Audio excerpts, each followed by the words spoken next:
And good afternoon, or actually good evening, depending on what part of the world you're in. If you're watching this on the replay, then who knows? Anyhow, we are glad to have a bunch of people here with us tonight, and we're going to introduce you to a gentleman in a few moments that runs a YouTube channel that I stumbled onto last year, and I found it to be very fascinating, very skilled, actually. And I reached out to the content creator and said, I think I have some people that might want to know you. So we will be talking to Rob in a moment, and we will begin talking about exactly what his YouTube site does, and why what it does. And I'm sure it's going to show you exactly what I saw when we watched a few clips. So with that being said, we have Roger with us tonight. For those of you who are normally with our normal people, we're glad to see you again tonight, Roger. Thank you. And I guess so, Rob, I guess let's, before we get into specifically the channel per se, there's a couple questions I used to love to ask people. I still do ask people, but do you remember the very first episode of Star Trek you ever saw? Yeah, you'd sent me that question via email, and I think the first episode I remember seeing was the Corbomite maneuver. Okay. And I say I think because I'm one of seven. My twin sister and I were the youngest of seven siblings. Mm-hmm. And as far back as I remember, Star Trek was kind of a part of the family. My mom and one of my older sisters were huge Star Trek fans, especially my sister Betty, and she really got me into it. And it was always just kind of part of my life. Always watching the reruns with her. Mm-hmm. And I think I remember the Corbomite maneuver just because the alien was, I remember it scaring me, like me being afraid that thing was going to come into my room at night and abduct me.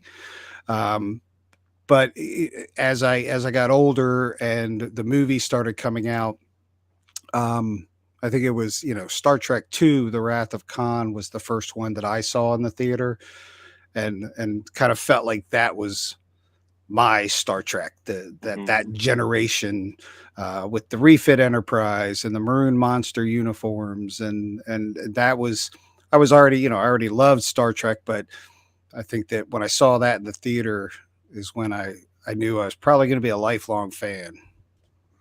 The maroon monster, that is to this very day my favorite Star Trek uniform. Absolutely. I can't get enough of it. And I remember I geeked out like a teenager in season 2, I guess, of Strange New Worlds, when Pike visits himself from the future, and his future self is wearing a version of the monster maroon. I thought that was so incredible. That point, though, of inserting yourself into Star Trek, really identifying and going from that point, I think this means something, is really fascinating, because for many of the Gen 1 folks that were there from before and got into it during the cartoon and stuff like that, everybody liked a lot of people, most of us will say, we love Star Trek the motion picture, even though maybe back in the time we weren't so kind. But all of us remember that when Wrath of Khan came out, and when suddenly the movie didn't feel like a big budget presentation of Star Trek, but felt like Star Trek, that was a flashpoint, I think, for a lot of people that would then follow the movies until Next Gen showed up. So ironically, I do think that we have a few people. It's just nobody's ever mentioned that. I don't even know a lot thought of that before. I just remember what it was like to be alive at that point. And that summer, oh my Lord, Gremlins, Star Wars, Second Empire Strikes Back, all of these movies that came out, Indiana Jones, all the movies came out in 1982. I think it, at least from the point of a science fiction fantasy perspective, I don't think there's ever been a better year in Hollywood history than 1982. So, okay. So that being said, I'm running into a little bit of technical difficulties. I tried to do something a few minutes ago, and it didn't like it. I apologize to that. I apologize for that, Red Shirt Bob. The very first comment coming through, by the way, was, "Good evening, everybody. I'm a big fan of Rob's work." So I we love Red Shirt Bob. Red Shirt Bob's great. so we do have some common, and I would expect that. Hopefully, we're going to find others as time goes on that haven't heard of you yet.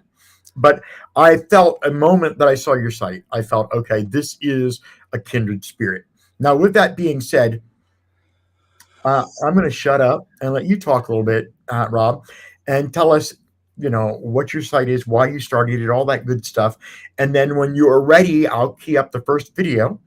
We'll let it run. For those of you who are watching, it does not have an audio track. We'll let it run. Bob can take us through it. We can answer questions. Whatever, it's just, if you ask the questions, um, I'll go ahead. I'll be watching the comments, Roger, because there's no way right now, even for you to even let me know that you see something I haven't seen, because it won't let me post stuff or anything right now. I think it's because of the way that I've shared those 3 videos of Rob's that seems to be blocking me adding something to the overhead right now. But I can live with that. So, Rob, the stage is yours. Oh, thank you. So by trade, I'm a videographer and photographer, and have been for close to 30 years. Um, Always loved 3D animation, but never had the time or the technical knowledge to attempt it until 2020 came along, and suddenly events, which were the staple of the business my wife and I run, were gone, and we had a lot of time on our hands. So I said, "Well, I'm gonna learn this program called Blender." Oh, yeah. And because I had this experience with video editing, I understood some of the principles of animation, and it was easy to take models that people made and do animations. But I was feeling this kind of bug that was like, this is fun, these are great, but it's just somebody else's work. So, I spent probably 2020 and 2021 learning animation and the principles of, and how to work in Blender. And then in 23, end of 23, I started getting the bug to model. So I started watching YouTube videos and everything I could to learn kind of the principles of modeling. I didn't know what I wanted to do. And then I got hooked on these ambient videos when I was falling asleep. There's this channel that had these really cool, it was like a camera flying through a city that looked like it could be from Blade Runner. And it was just looped to this cool music, and it helped me at the end of the night just drift off into La La Land. And I thought, this is really cool. I wonder if anybody's doing this with like the Bridge of the Enterprise, because that would be really cool to just kind of glide around the bridge and and relax that way. And so I started looking, and I was finding a lot of people doing animations with ships. Now you're on that side. Yeah, it's going to move me around. I'm trying to stay not. I'm drinking hot chocolate because I'm frozen. I'm trying to stay non-committal. So keep going. If you see me pop, Gotcha. it's just because I'm trying not to look stupid on camera. Well, I found lots of people who did like short animations of ships, and I found very few interiors. Just there wasn't a whole lot of them, and the ones that I found, I mean, they were okay. And I wasn't seeing anything that I was like, wow, this really grabs me. I said, I want to do the Bridge of the Enterprise from Wrath of Khan. That's a lot of people had done the original. Sure. Not a whole lot of people. Like one person had done like a really good render, and that was a guy by the name of Donnie Versiga, whose work was just outstanding. He works with the Roddenberry archive, so he had access to like amazing reference material. Oh yeah. So I took his work as kind of gospel. The things that we couldn't see in the movie in terms of fine details, and I studied it meticulously. And last spring, I just said, okay, I'm going to do it. I'm going to model this entire bridge and texture it, and I'm going to do everything. And if I got stuck, there was no YouTube video on how to make a Star Trek bridge.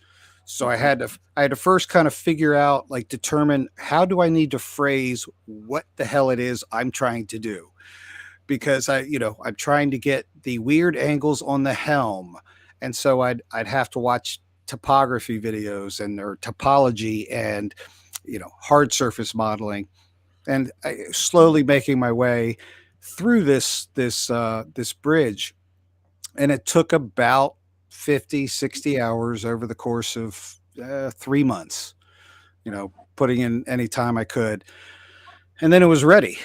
And I rendered out like a bunch of clips and strung them together using, I think the first one I did music from the movie, and people loved it, and the response was just overwhelming. I had people saying it's the most amazing thing they've ever seen, and I was like, wow. And so I made like an ambient video of the same bridge, and people loved that. And so a lot of people were like, "Oh, you need to do the Enterprise A bridge, from Undiscovered Country." At first, they were like, "You have to do the Enterprise A bridge," and I'm like, "Well, which one?" Because there were like three. Yep. The one we saw for about 30 seconds at the end of Voyage Home, the one from the Final Frontier, and then the one from Undiscovered Country. And a lot of people said, "Do the one from Undiscovered Country." And so, I took a look at that, looked at some reference material, and was like, "Holy crap! Like, this might be above my pay grade." But I watched a couple more videos. I studied the reference material meticulously.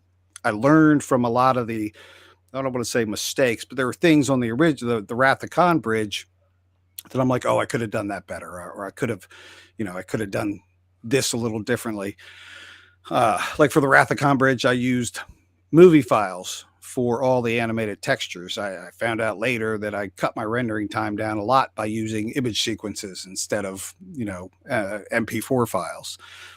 So I went and I started working on the A bridge, and at the same time I was doing like transporter room from the refit Enterprise, and starting on engineering.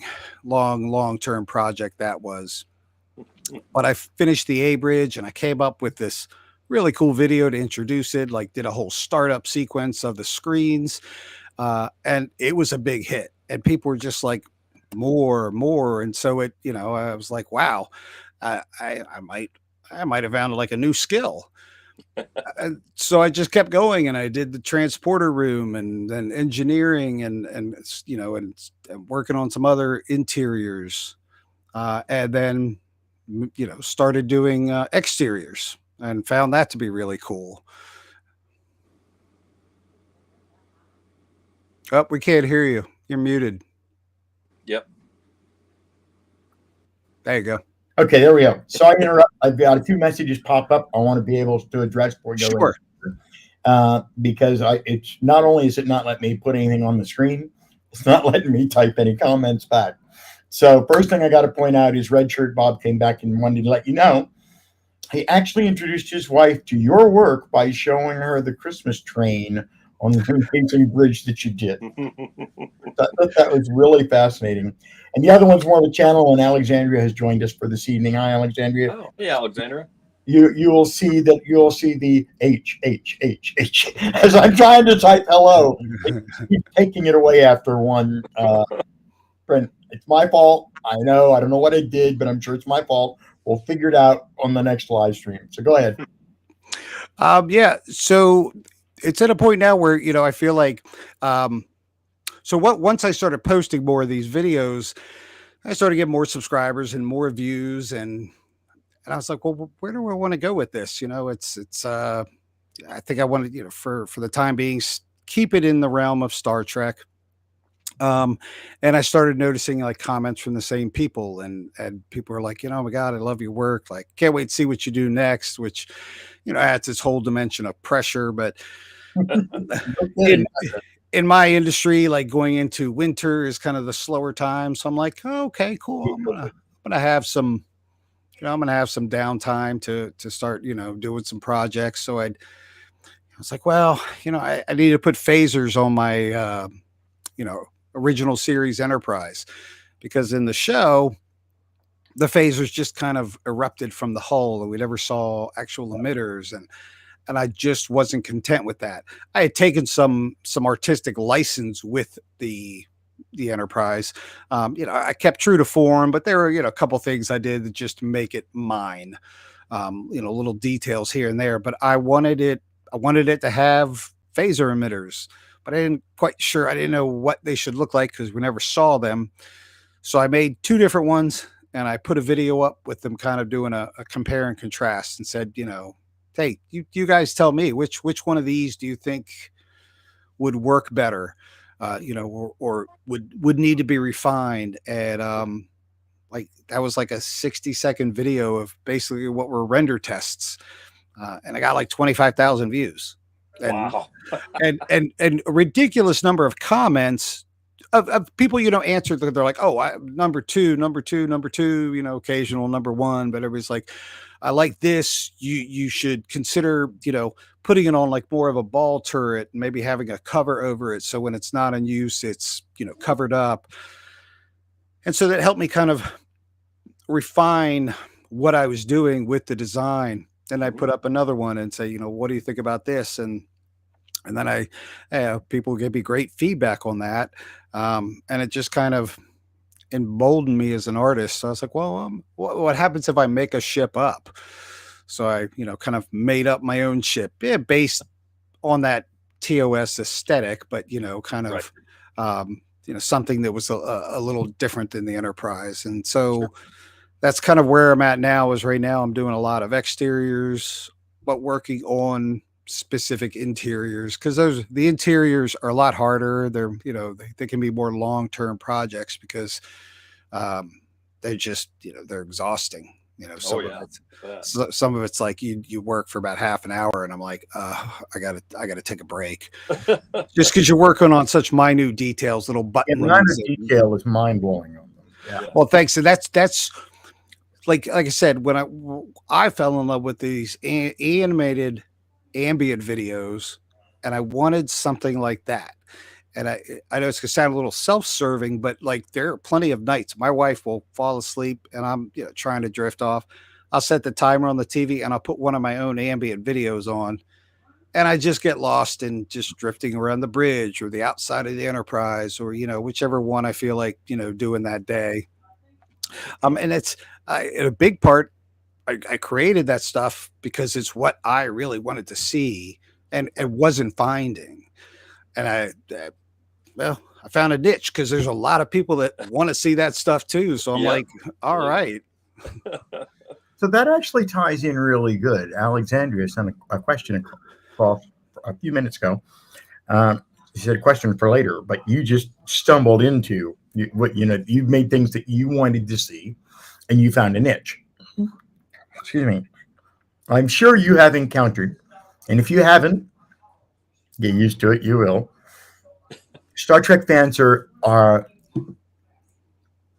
an exceptionally protective lot.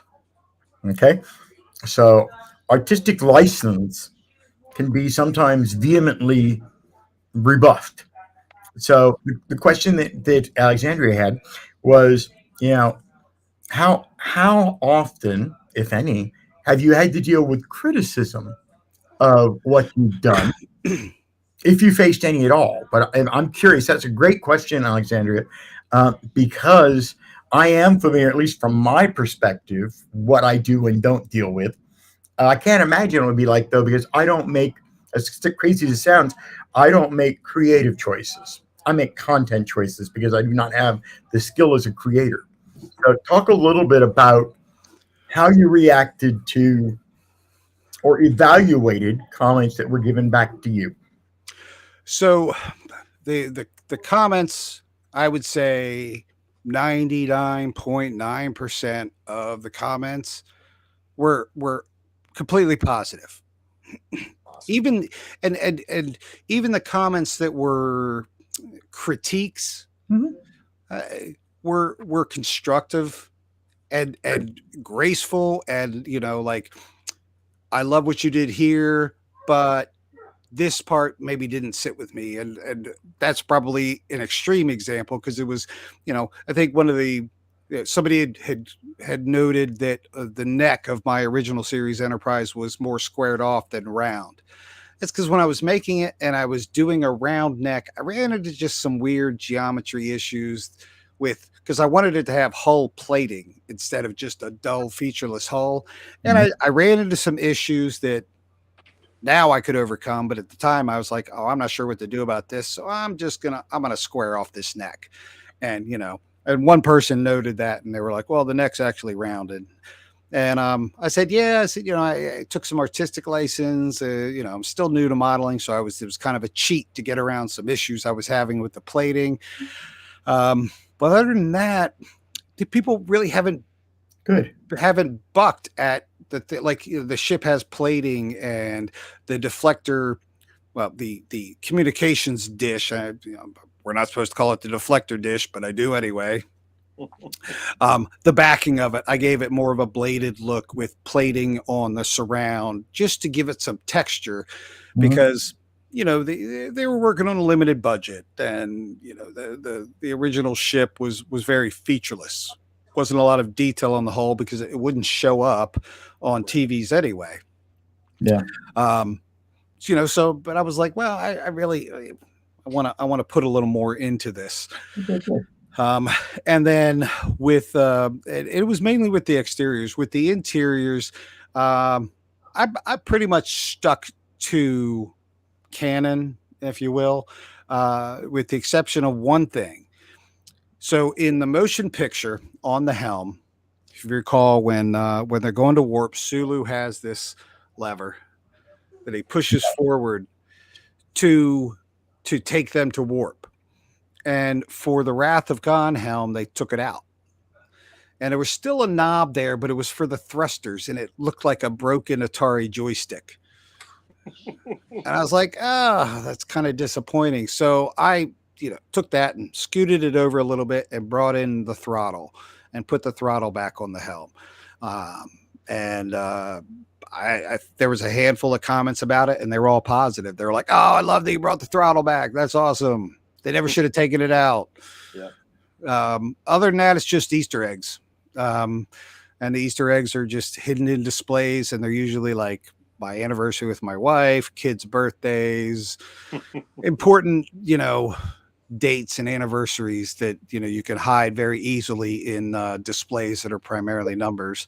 And then there was a scanner screen on the science station that I did a Rickroll. And I'm not sorry for it, and I don't apologize for it. It's just one of those things where right towards the end of a video, all of a sudden you encounter them at least once or twice in life. It's just a requirement. Yeah. So and then like I said, the majority of the comments have been very positive, very supportive. Good. People are loving it. And the ones that aren't, you take it with a grain of sand, and for the most part, even the ones that aren't very well natured, you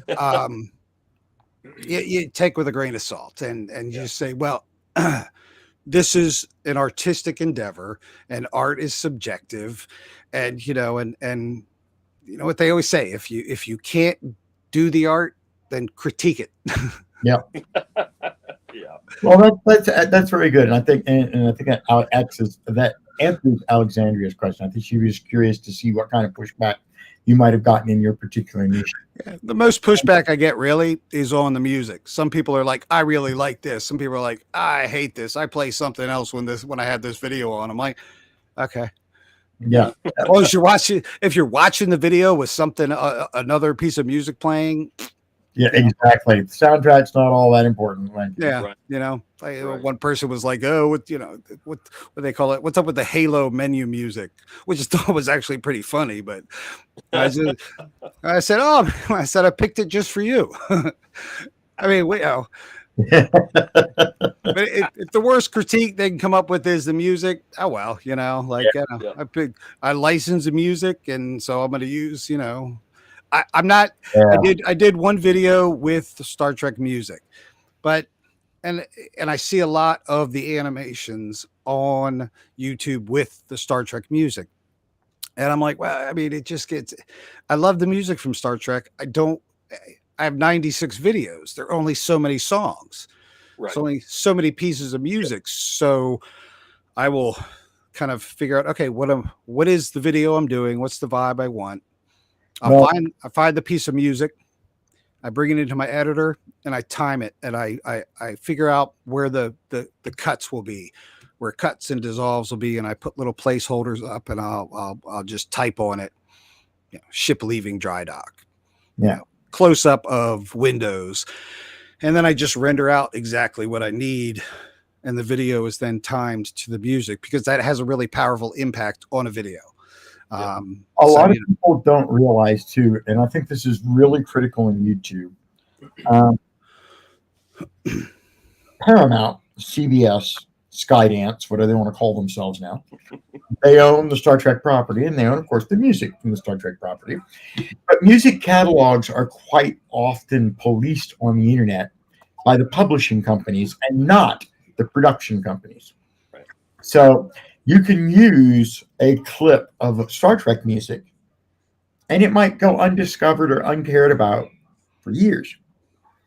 And if it did get flagged in the content manager, where it says, hey, you have to share, or you can't monetize, you have to share, that's fine. But worse, that would happen is it would tell you that, and you could say, okay, go ahead and cut it out, or go ahead and send the monetization to them. But there have been cases where the publishing companies lodge copyright strikes, not content management strikes, copyright strikes. And 3 of them, and you're out, and you can never come back to YouTube again. And so I think that music on YouTube is probably the most dangerous thing to use because it's like playing Russian roulette. And so I was forced quite some time back. So I used to love to use little bits and pieces of the Star Trek intros. But yeah, in the case of the music, I just finally gave up. I found music that worked to me through YouTube's offerings because I didn't trust paying somebody else who said they would never file a claim. So I just buy all my music from YouTube, and I recommend that pretty strongly for channels, especially if you're going to end up with, like you said, 90 some videos. If you had a single piece of pervasive music, it would be like impossible for you to even proactively go in and try to remove it if you heard that they were going to start looking tomorrow. Yeah, well, I license everything through Envato. Okay. And I have for years. I've used their music, corporate videos, wedding videos, like any videos that I ever made. And I found tons of music, and it's really a straightforward process. And I've even got one artist who he's like, you post a video, I know that my content management company is really slow, but I can go in and clear it for you right away. So I'll post a video and just shoot him an email, copy of my license, which is really just a text file, and say, hey, can you clear this for me? And the longest I've ever had and it wasn't even a strike. It was the content claim was like, I don't know, 3 weeks before they finally got around and dropped it. And I was like, either they drop it or it goes to 30 days and it expires and it's mine anyway. But I had the license, so I'm not really worried about that. It was more like like the Star Trek music. There's only so many pieces from the movies and the shows that you could use for videos, and it would just get ad nauseum. Like, it'd be like, oh, here's that theme again, and I figured I could probably use Faith of the Heart like maybe 150 times. See, it's everybody's favorite. Creation from Rod Stewart. Yes. So so I'm like, well, I'm going to license this music, and I'm gonna do different styles. I can pick anything I want for the ambient. A recent video I did with the Enterprise that basically what amounts to a shooting range. I did something that was a little more fast paced and a little more rock heavy. So I'm gonna try different things moving forward. But yeah, that's really, I would say the biggest, if there's a common critique, it's just that sometimes people don't like the music. And I'm like, well, It is what it is. It is what it is. Yep. All right. So let's go ahead and move into. I want to make sure that we get plenty of time to see and comment on. So let's go ahead, and I'm going to key up your first video. Okay. And for those of you watching, I'm basically going to have this little fellow pop up on the screen, and we're going to run it. And this is one of his animation videos that he'll talk us through. Yeah. So this was the refit bridge from Wrath of Khan. The first, it was like my first Blender project ever, my first serious attempt at modeling. And I was so proud of the way this turned out. I was just so happy. I would say that the hardest part about this was the helm and the chairs. Those chairs were very difficult to get just right with their weird shape. But I took a lot of time in getting all the small details right with the different bridge stations. The weapon station, I had the little joystick handle that popped out, and animating all the textures, and gravity control has this cool little handle that I'm guessing turned the gravity off. And everybody knows that station. And I just really wanted to focus on making it tangible, and so that's what I did, these ambient videos that really just showed a lot of this stuff super, super close up. And I have to admit that when I first saw this particular video is probably one of the first ones I keyed in on. And one of the things that jumped out to me immediately, Rob, was the animation loops that are done in each of the video displays in the background. That was the first time that I ever noticed. Now, forgive me if other people have been doing it, but that's the first thing that grabbed me about this. I'm thinking here, wait a minute. It almost looks as if each one of these things is following its own custom effect script, and it turned out they were, and that really amazed me. Yeah, each one was done. They loop at different amounts. So this was the startup I did for the Enterprise A bridge, and this was as monumental a task to texture as it was to actually model, just because it was so screen heavy. The bridge, this was a different bridge altogether. This was a totally different animal. This was like an early proto LCAR system, and I was just so happy with the way this turned out. It took me forever to get like those side panels just right, because they're curved and they're straight at the same time, and and redid the turbo lift again to make it specific to that incarnation of the Enterprise. And so yes, I think that those two bridges are probably my favorites, because they were like the two big projects that I took on. That the Wrath of Khan bridge was the first time I'd ever attempted anything from like start to finish modeling, all my texturing, all my animation, and that's what started the bug. And ever since then, I haven't used, the only thing I've used that I didn't model were some characters for character animation. I'm not there yet. So I'm content to use characters that I kind of kit bash together from a site called Ready Player Me, where you can create avatars that are animatable in Blender, and then some uniforms that I found online elsewhere, and just kind of bringing them together. What percentage of the creative time is spent with texture versus creating textures for creating versus the physical layout, like you talked about there? Getting the bridge displays and just getting everything laid out is one part. But let's assume you put up a straw man and you've got everything laid out. What percentage of time do you spend basically textures versus everything else? Oh, I would definitely say it depends on the project, but like the Enterprise A bridge was probably 60 to maybe 70% texturing. That would make sense. I just did not know. Yeah, the shape itself, there were a lot of geometry issues I had to overcome to get the station shapes right. But once I did that, I only had to do one, because then I could mirror it on the other side of the bridge. And same with the bulkheads, with their unique the holes that go through them and the struts, the support struts. I only had to make one, and then I could kind of clone it for the rest of the bridge.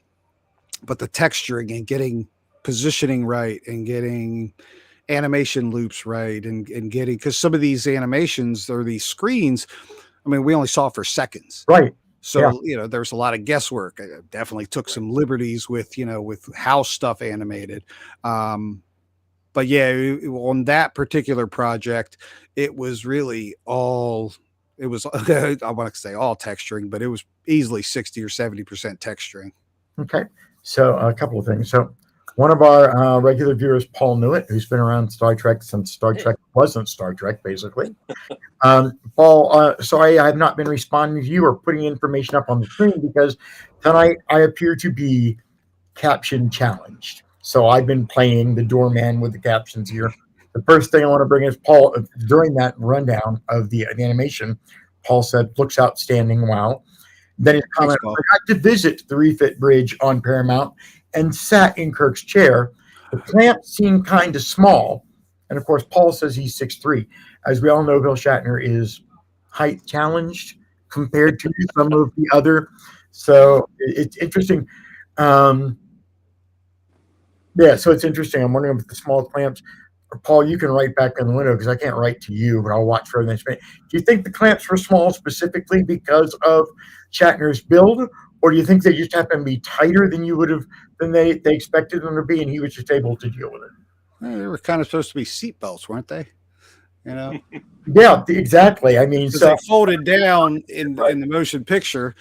They never used them in the Wrath of Khan, hence they were constantly falling. I thought they were actually a pretty good idea when I saw them in the motion picture.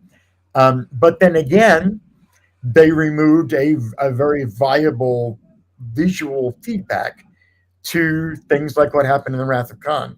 So, I guess they were forced to bring them back in. Oh, he says, it was sized to Shatner. Okay, that would. Yeah. Right. Well, of course they were. Before we move on, you said something in the original thing. As we're going into that, you were talking about how you learned that you could do a series of images versus, the movie files. Interesting piece of trivia you may have been aware of or whatever, but it's kind of interesting. You repeated, though, a design growth that occurred in Star Trek. And that is that when they had the opportunity to do Star Trek the Motion Picture, they decided to use real monitors with real film projectors. Okay. They created an enormous amount of noise that caused everything to need to be ADR. But as it turned out, they had to ADR pretty much everything anyhow. And there were heat and power issues. And so they did not do that going forward. And some people might be able to jump in there and correct me as to what point. I think it stopped right after that movie. I don't think that when they reconstructed the bridge for the Wrath of Khan and Harold and Harv Bennett was running things, I think that by that point they decided we can't do this. There was too much expense in it. But I thought it was really, really funny because you went down the same path that Paramount did, and that was, hey, we can make an intelligent VDU. We'll do it by putting movies on it.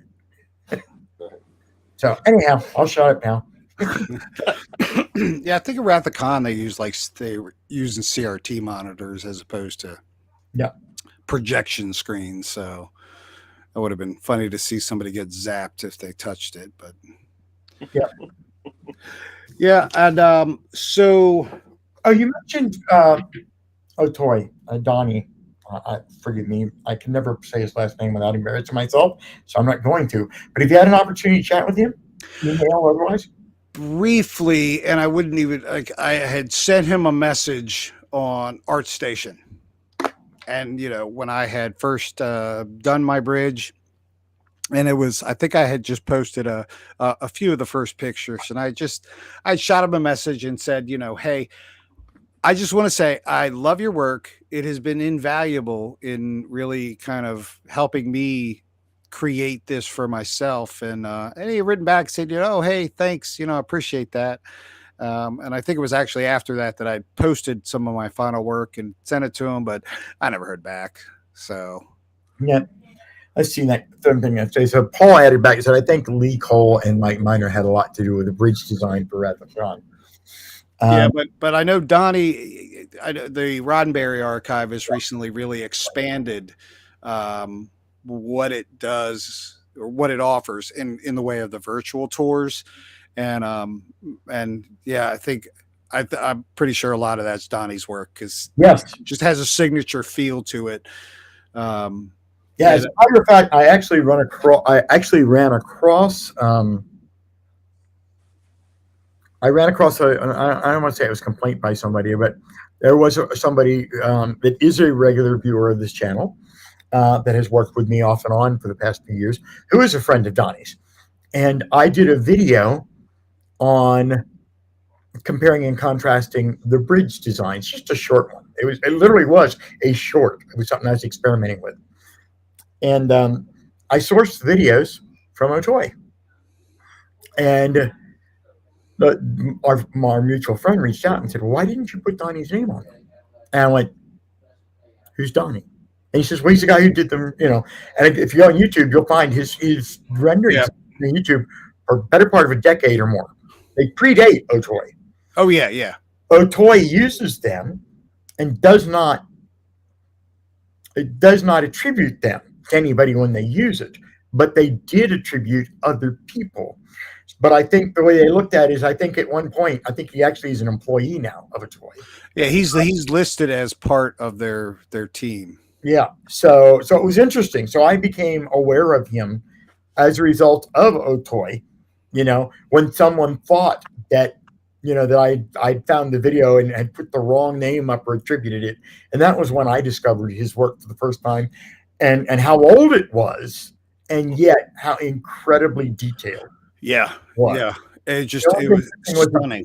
It didn't do the free form animation movement thing that I'm sure it does now for Otoy, but that you had in yours. When I first found his earliest stuff, he could show us preset camera positions and stuff, but absolutely amazing. The texture work in particular just blew me away.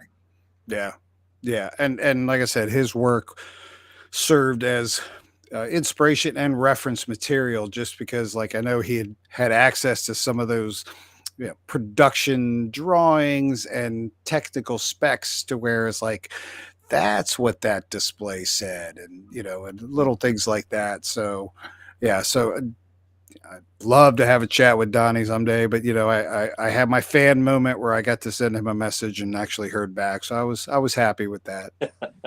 Paul just sent one thing across that I have to comment on because I think it's something we all probably think, but I have to comment because I can't write back. So he wish they'd give the motion picture to Otoy and let them have free reign with it.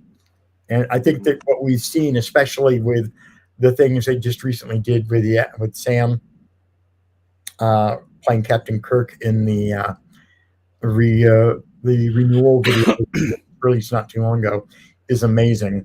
However, Otoy worked with a license through CBS and at the cooperation and/or partnership of Roddenberry Entertainment.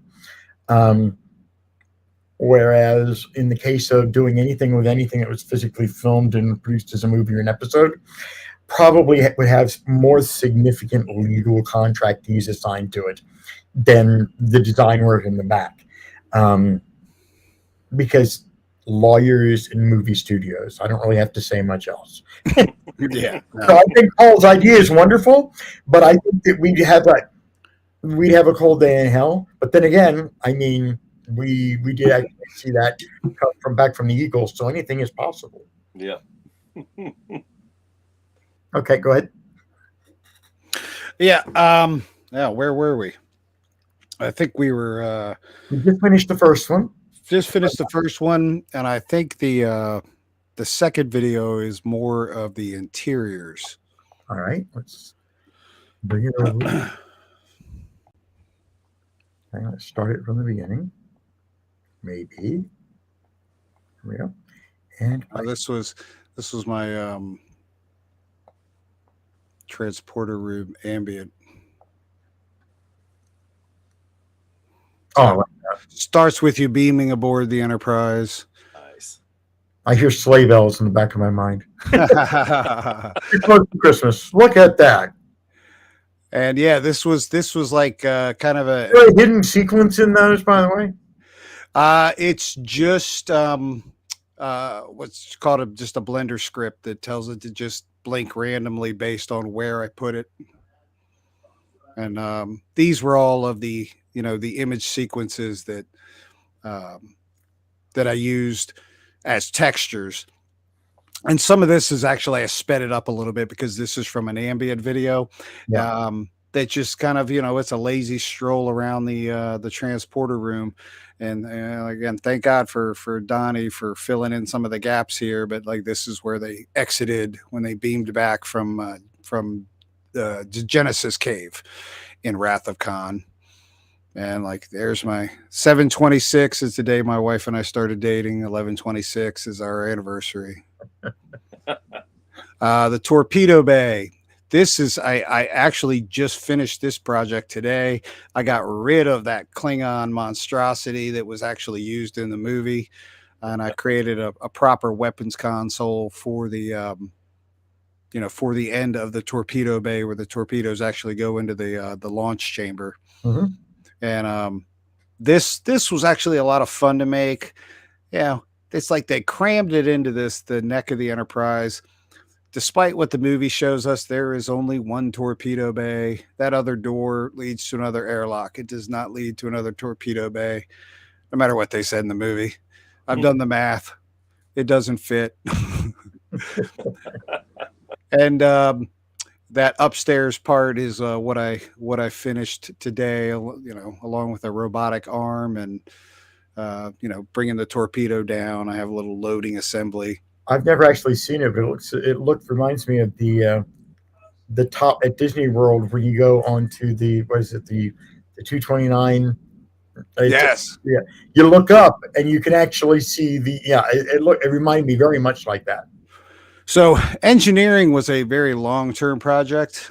I had to these consoles were this weird shape that took me really a long time to figure out how to do. And texturing for that warp core was it wasn't an image texture. It was like a combination of different nodes in texturing in Blender that I had to learn from scratch in order to get to look the way I wanted it to look. And that was another one that's just proven to be real popular. That Wrath of Khan engineering.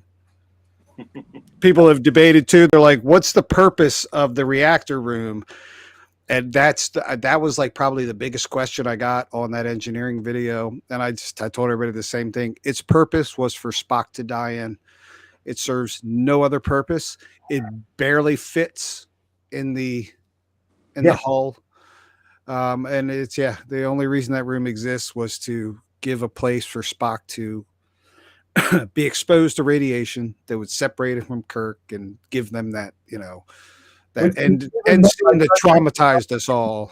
Yes. Even by Star Trek technology would have been a force field and not a physical compartment. Still, creative license had to be. I think the jury's out on the use of force fields in that movie era. They don't seem to be, although they're clearly in place for the Enterprise B. Right. Right. Yeah, they pretty much ignore them in the original series movies. They were all throughout the series, and of course, in the later series now. I mean, they even used to explain why they no longer lead, which makes sense. They don't need to worry about hangar bay doors on starships, because you just have them pass through a force field. I don't. What was it? First Contact, when Picard is. I forget her name in the movie, but they're running from the Borg, and he's showing her that they're in Earth orbit. And she's like, "There's no window." He's like, "Oh, it's a force field." I just don't know that I'd ever get to a point where I'm like, "Yeah, that's cool. Just put a force field there." Because like, what happens if there is a catastrophic power failure? It's like I'd really love a piece of transparent aluminum there, Yeah. Because that stuff's been around since what, 85 when Scotty gave it to Yeah, the yeah, Yeah. exactly. Although in the novelization, they cut it out of the movie, but in the novelization of Search for Spock, when McCoy objects to him doing that, and Scotty's like, "Well, how do you know he didn't invent it?" And McCoy said something to the effect of, "Well, did he?" And Scotty's like, "Yes, as a matter of fact, he's the guy who invented transparent aluminum." And It's in the now we know why. Yeah. Self-fulfilling paradox loop or Yeah. It's just like when Kirk sells he sells the glasses at pawns them in San Francisco. Yeah. You know, it's like, but those were good from Dr. McCoy, and they will be again. Yeah. exactly. That's how they became available for McCoy to be able to buy them. Yeah. Yeah, it should be more valuable because they're they're actually twice as old. Yeah, exactly. So yeah, so and doing the interiors, I didn't include a video of the corridors because I haven't quite finished them yet, but my plan is for at least for the refit, I know that I will. What was that? Oh, that was a patron sending me something in a text message. Oh, You can ignore it. I will eventually. I want to have like the entire refit Enterprise. Well, and probably every ship I make will have a nearly complete interior. And I've already right now working on the refit exterior. It's a beast. It's a lot harder than any of the other ships that I've modeled so far because of very intricate lines, very intricate plating, and then I'm playing around with things I create now and kind of introducing that Aztec texturing that made those refit models stand out so much was the specular changes in the hull texture and everything. So a lot of the ships that I'm creating from scratch, I'm kind of doing to be a bridge between the TOS era and the TMP refit era. So I want to do a lot of stuff that is very has that TOS aesthetic, but maybe starts kind of leaning towards like even phase 2, the phase 2 stuff that we never got to see, which was kind of a real blend. And if you look at the motion picture and Wrath of Khan bridge, those are very logical updates to the original series. It's still just a lot of colored knobs and stuff that doesn't really, it's like, what does this stuff do? These are, these are accordion keys. And I finally found out that those, the teal and green colored accordion keys, the green on Spock station and on the blue on the helm, are Federation Unicode. It's like a universal language because they can't expect aliens to learn English. So that those keys, it's like, and there's always a red key in the middle. That's like a Rosetta Stone that tells you, depending on what mode you're in, what all these buttons do. Yeah. So, I'll never learn it, but so I want the interiors on some of the newer ships that I'm doing to kind of blend those two aesthetics.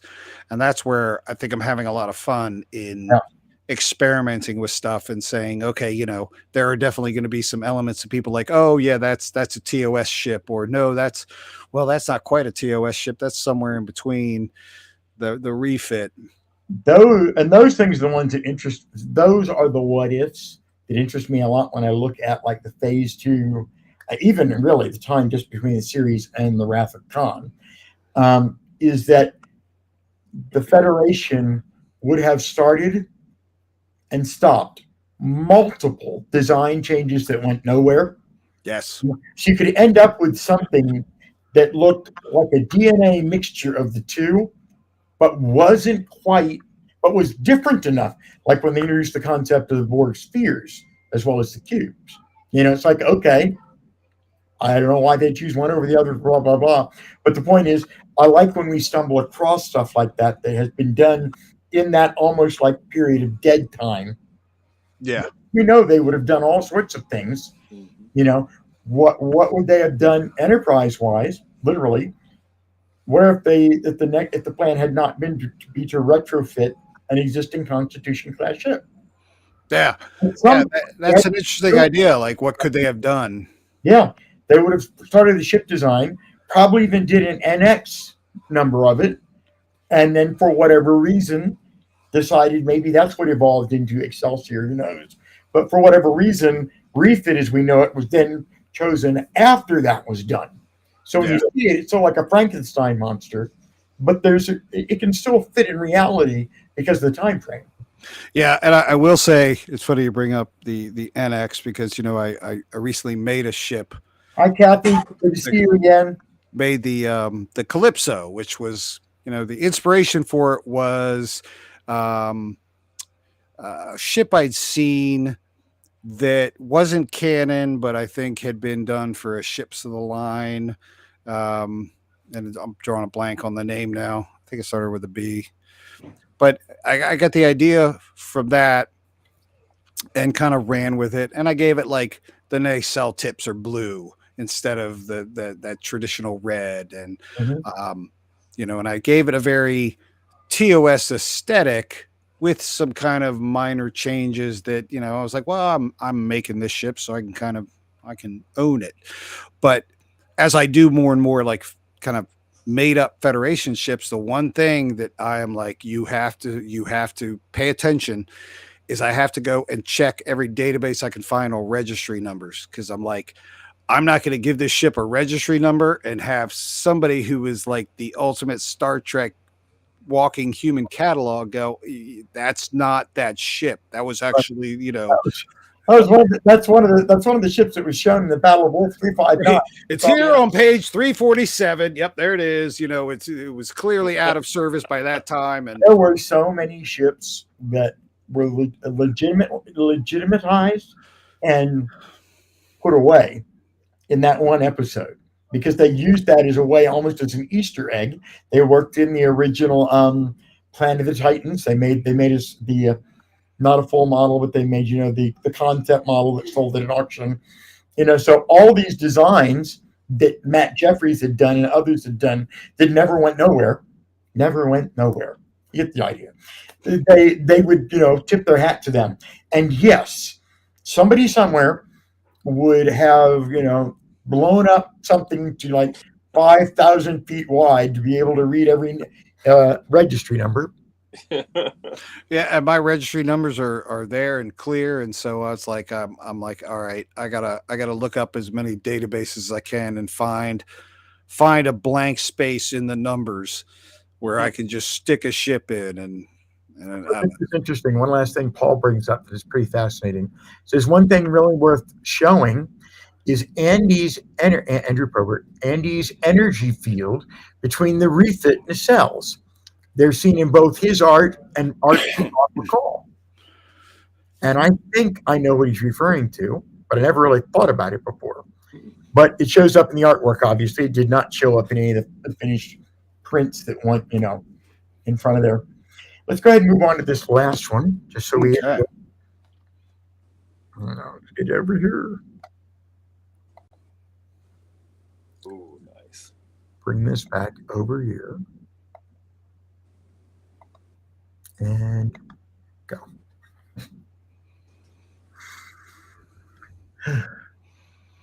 Yeah, so this was, the Grand Lady, and even though the refit was like my enterprise, because I grew up watching TOS, I had to do the exterior of the original first because it was just, it's the original Enterprise. Yeah. And, you've made the shuttle, which is a lot of fun.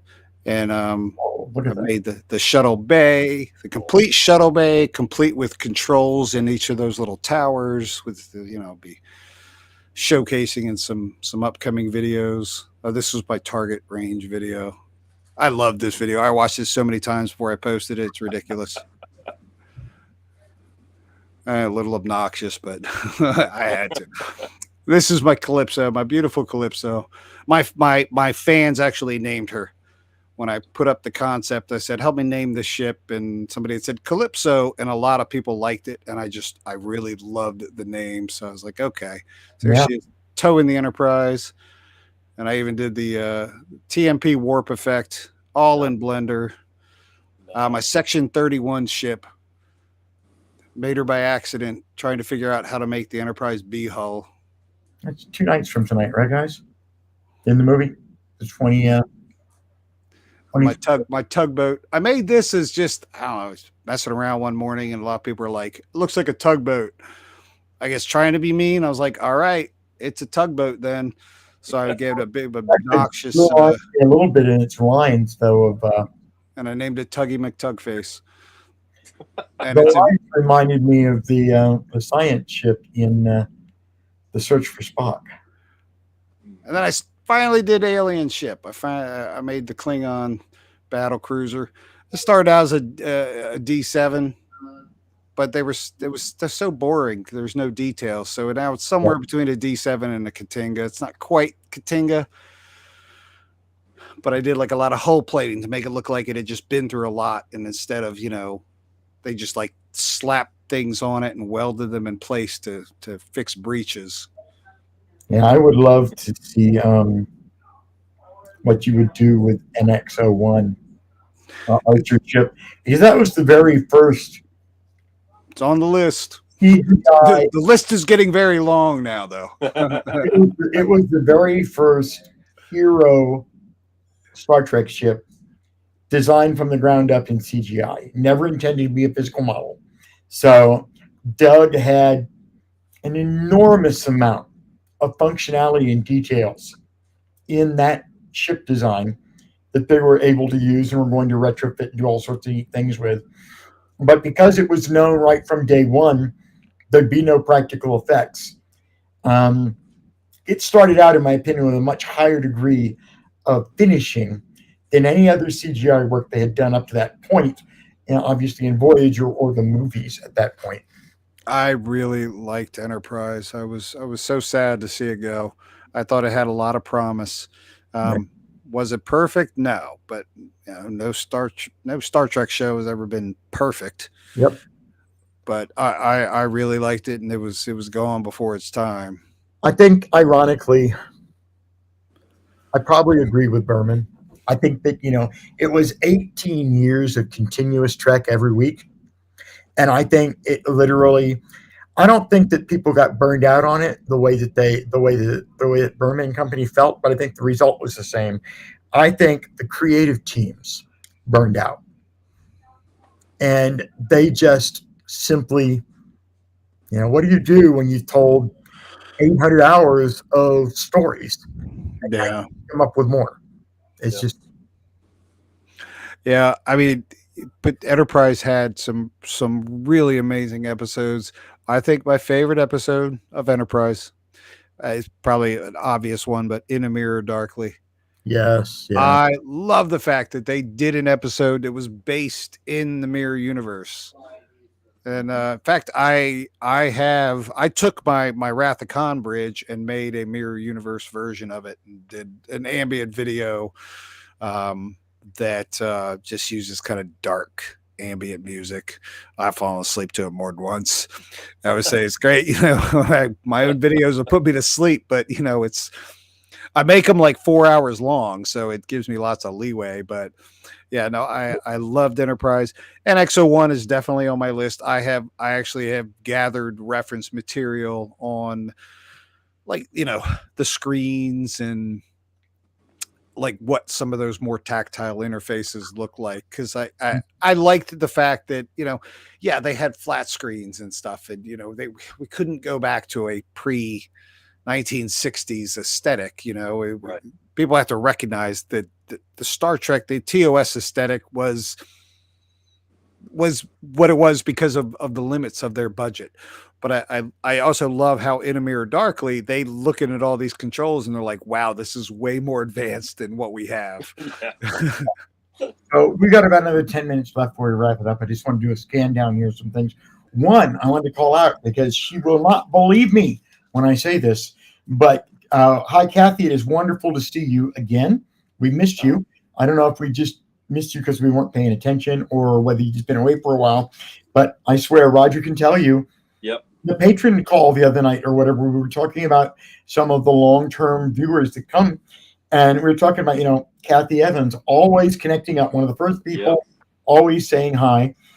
And so I was very happy. She, about a half hour ago, for those of you who are watching, Hi, Kathy. if you've been wondering why there have been no comments popping up at the screens or answers from me, I'm not being antisocial. I'm having difficulties tonight, so I've been unable to project comments. So I've been reading them as we go along.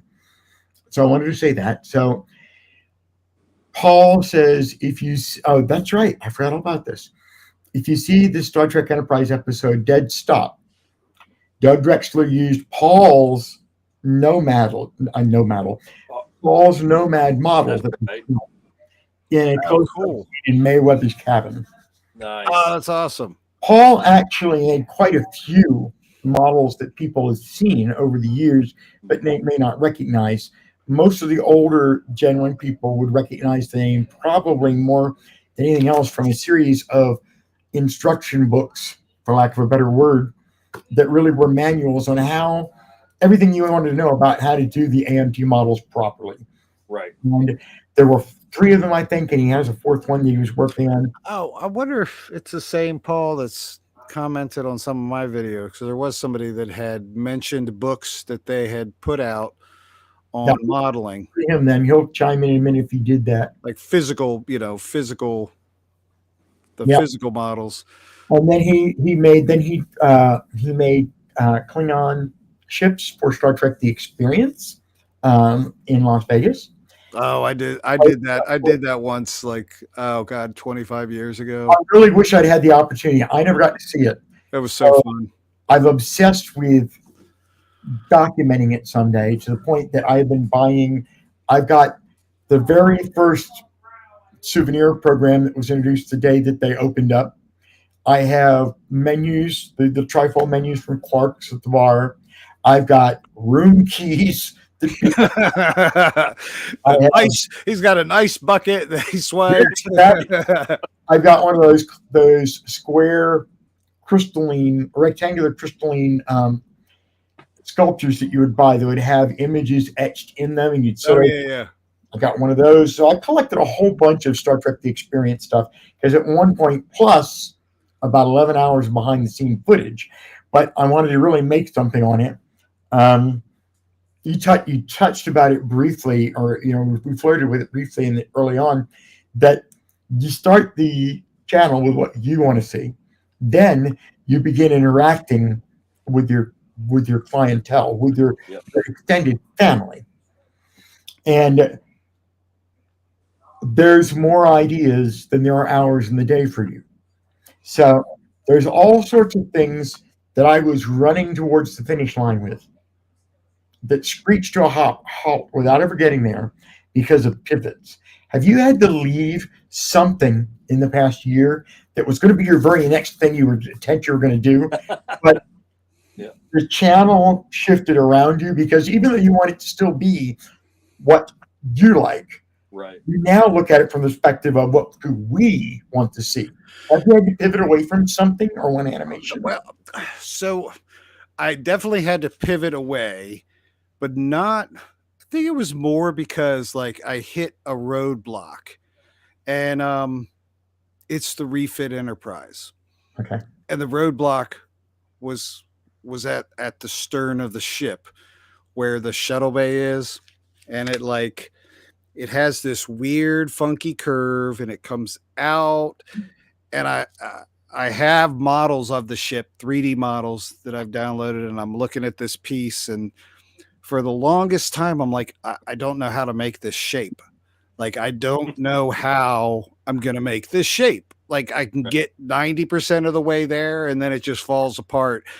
And it's kind of hard to explain, but in like Blender, and I'm assuming in most 3D modeling programs, if you get to a point where your geometry just starts to go haywire, and you have little spikes sticking out, and you have like bad geometry where it's really obviously bad geometry. And and as the channel was growing and people were really loving like the TOS Enterprise and kind of that aesthetic, I shifted away from the refit and started kind of focusing, well, I'm going to stick with the TOS era aesthetic for now. and I'm going to keep working on it. But I'm gonna try and see what different shapes I can do, and who knows, maybe I'll figure it out by accident. Um, One day I started messing around trying to figure out how to do the hull of the Excelsior class with that little bulb thing that the Enterprise B has. And I literally accidentally discovered how to do that.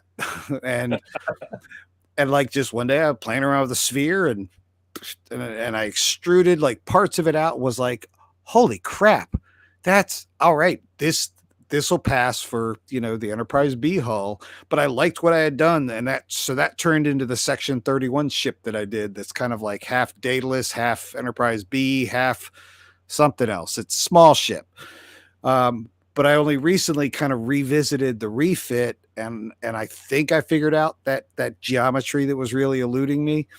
And because there's other parts of the ship that are completely done, the exterior, because they were easy to make. They were relatively basic shapes. And if it's one thing that I feel like I've really gotten good at with modeling, is adding all the fine details.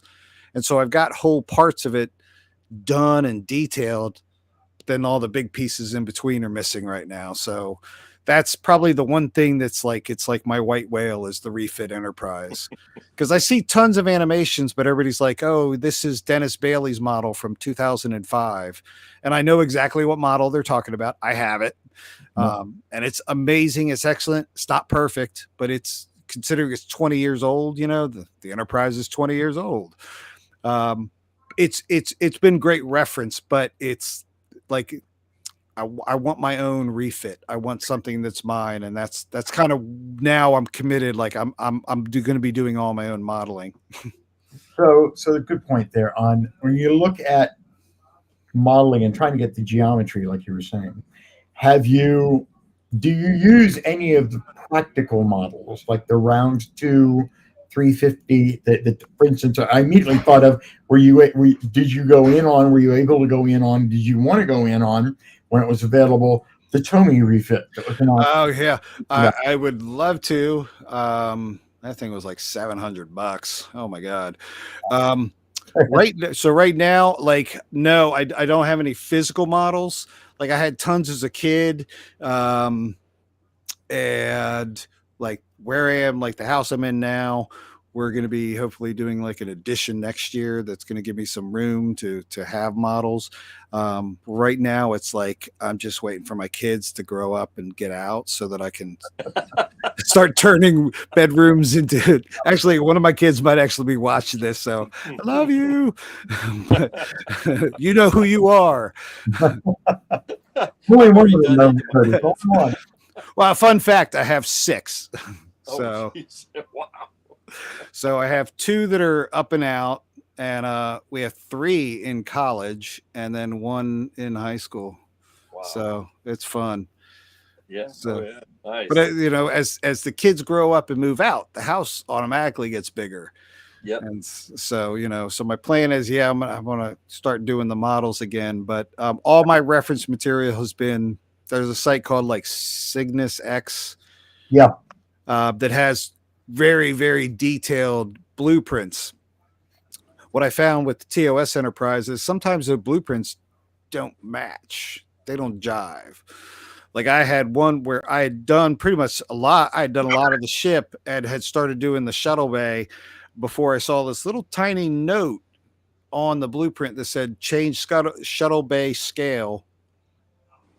It was like there were 2 different scales. Like this, the shuttle bay as filmed in the show wouldn't fit in the model.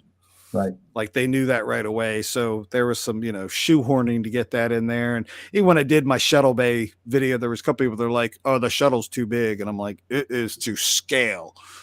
It is to scale, and it fits on the deck underneath. I can fit 3 shuttles down there, and that's it. So that's why I did get a little obnoxious with my Calypso model. That thing can hold 64 shuttles. So eat your heart out, Voyager.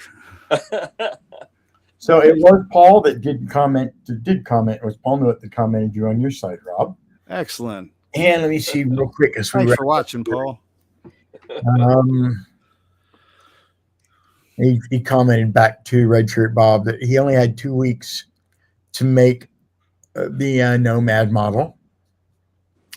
He added an AMT-K7 model kit as part of an homage Easter egg.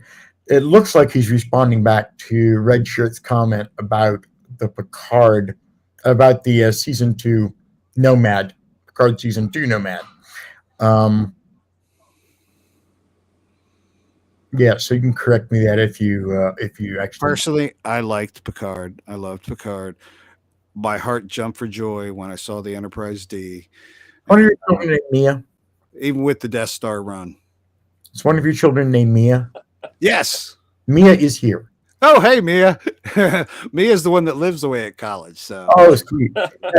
Sorry, he has not been able to see the comments, or if he has, he can't respond to them. And we're having issues tonight with getting him to teleprompt up. So, but yeah, Mia made her presence known a few moments ago. I told you. And the very last thing she said was, "Hey, don't touch my room." So I thought, that's got to be the one that's watching this. And that sucks because she has like a side. Her room, I think, is bigger than the one my wife and I use. So she's Princess Mia has the biggest bedroom. So and it's vacant for all but like 2 weeks in the summer and a couple in the winter. So Wow. yeah. All So right. we do start shoving stuff in there at one point. It's just sorry, Mia. So I think we're gonna get ready. We're gonna get ready to cut off in like the next 10 minutes or so. It is 8:17 my time. Let's shoot for like 8:30. I want to give any of those of you who are still online and haven't typed in yet or want to type in. We're a little bit of a time delay because of technical difficulties, but please make your questions or comments known. We'll bounce them back and forth to Rob here while we're on the call to see if there's any last minute information. And then if not, then hey, we'll get ready to wrap down and release. This video will obviously the live stream video will be live on the channel tonight, pretty much after we finish this live stream. There is when they watch it back, they will still see. I always get that wrong. They're going to see that YouTube banner channel across the top. So for those of you who want to remember his YouTube channel name, I will give you one piece of advice that I did myself on mine, and maybe it won't work for everybody, but I'm shocked nobody else ever did it. I always have a problem with URLs. Go here for Facebook, go here for YouTube, go here for Twitter, whatever. So one of the things I did when I registered the Trek World domain is I went in and I created a subdomain for every site. So if you want to go to the YouTube channel, it's youtube.trek-world.com, facebook.trek-world.com, whatever. And it allows you to obfuscate long URLs that you want to be able to show printed, but you can't because they're too darn big. So just a thought. I don't know how many other people use that, but I found it to be a great time saver to me.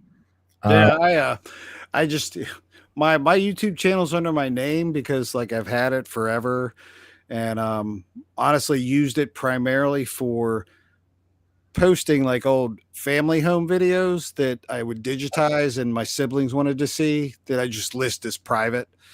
And post something every once in a while, but it's nice and simple. It's just YouTube at my name.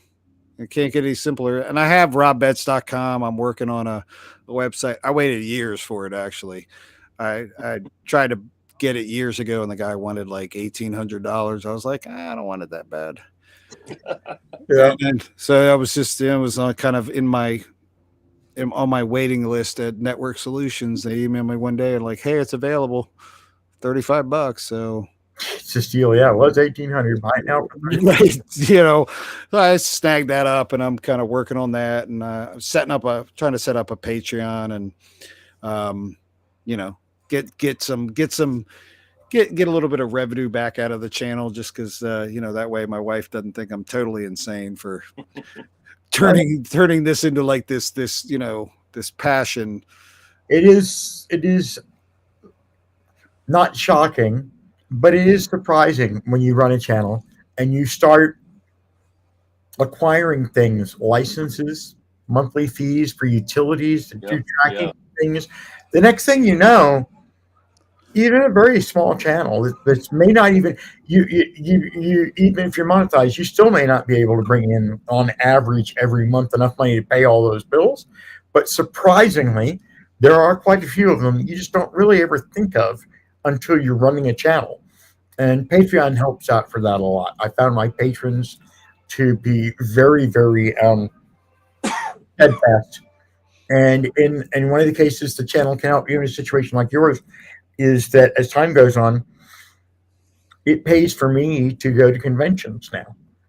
I'm not flying all over the world for conventions, but I went to three of them this year, and all three of Cool. them were paid for with the money that I got from advertising and for my patrons and stuff. So it's nice to have that little bit extra that you can do things with. Um, I don't think for any of us it'll ever be a good secondary or primary income, but Oh yeah. it I'm beats not quitting my day job anytime soon. But it you know, beats the heck out of it's having to pay for your hobby. The it's channel nice. Yeah. really helps. Nice, yeah. It's nice, and you know, like I said, my wife is behind me 100%. She's she's been so supportive, loves the idea. This is also so my kids. Like I said, I have 6 kids.